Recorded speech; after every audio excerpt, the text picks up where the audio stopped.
Welcome to Nasdaq TradeTalks. I'm your host, Jill Malandrino, global markets reporter at Nasdaq. Joining me this afternoon, we have Mark Sebastian, CEO of Option Pit. We're here to discuss which catalyst investors should be watching as 2025 draws to a close. Mark, it's great to see you as always. Welcome back to the show. And I think a key place for us to start is what's happening in the AI space, right? It's not as if earnings can be great or very good. They need to be perfect, as we've seen in a number of reports. Yeah, absolutely. You look at the Broadcom results from last week, they were great. But they didn't raise their guidance, they didn't update guidance, they weren't perfect. When you're right near these all-time highs, those earnings need to be perfect, or they're going to punish the stock. And we saw that during earnings season for these names, and Broadcom further kind of proving the point. Yeah. And Mark, it's interesting because your thoughts going into the end of the year really is around industrials and small caps. Is that just part of end of the year rotation, or do you think that there's actually something fundamental here as it relates to the small caps? Well, we had a pretty big kind of fundamental shift from the Federal Reserve last week. Yes, they lowered rates, but the big news was that they were not only not lowering their balance sheet, but they were going to need to buy bonds, and that they were going to be involved in buying short-term treasuries again.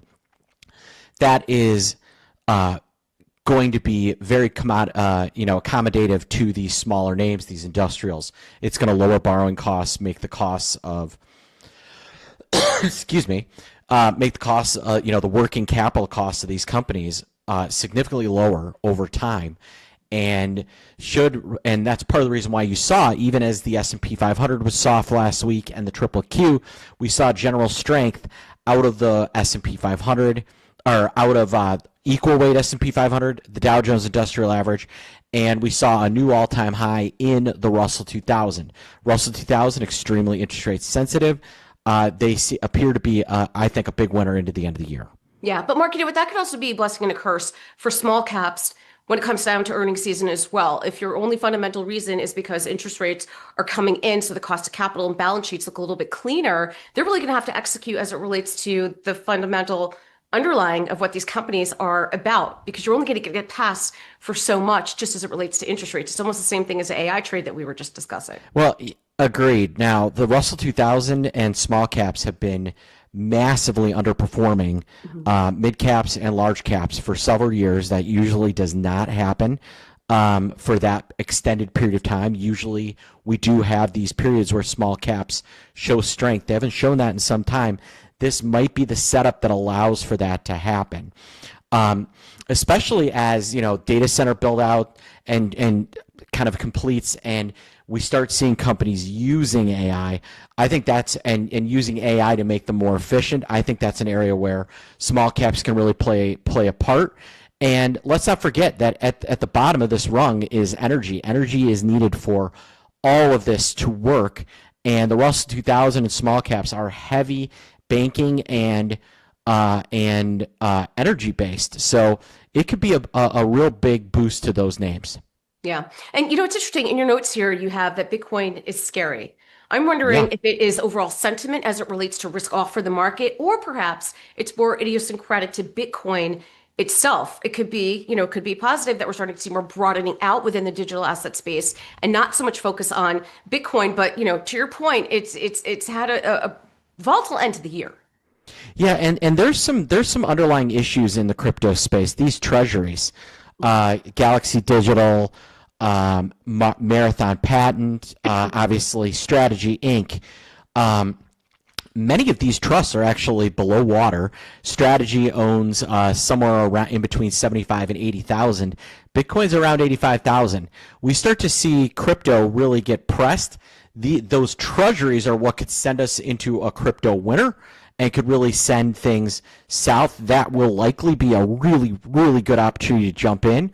But think kind of the FTX crisis kind of on steroids if these treasuries start to have real problems. We saw 2 weeks ago, Strategy actually had to do a stock offering to cover payments to their preferreds.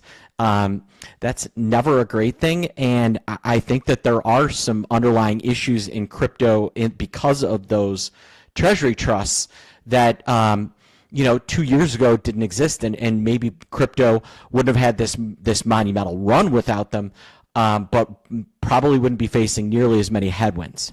Yeah, I wonder if investors are just having a really challenging time understanding that model, and then of course how to value it. I also think when you have so many people start to move their models randomly and adopting crypto trusts, it's just a lot for crypto treasuries on their balance sheets and almost becoming a treasury company, if you will. That's confusing for investors. Thinking more near term, however, we have a lot of data this week. We have Quad Witch on Friday. Do you think we could see some near-term turbulence because of those factors? Oh, I mean, absolutely. We have quadruple witching Friday, which always leads to more volatility. But we have non-farm payrolls on the 16th, CPI on the 18th, VIX expiration on the 17th, and we have traders that are going to be positioning to try and take some time off. So you're going to see money moving around, sloshing, rotating, and maybe exiting as we head into the holiday season, and that could absolutely will drive some volatility this week, and probably leads to a what is typically a slow week being potentially extra slow the week of the 22nd and in between Christmas and New Year's. Yeah, of course, when you see thinner volume and thinner liquidity, things seem to move pretty randomly, and they move with a lot of velocity, that's for sure. And then, Mark, you've also noted bonds, and you have watch bonds, ... So what are we looking for there? I mean, Friday's sell-off, the real story there was the Treasury markets getting absolutely wrecked in the back end, the 10-year, the 30-year. We saw some moves we don't typically see, and it was around some of the fears about another government shutdown.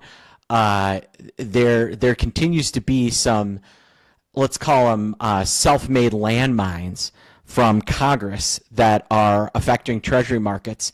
And if the bond market starts to roll over, regardless of what the Fed does, the whole market's going down with it. And so you've got to keep an eye on the bond market because, again, that is 30 times the size of the stock market.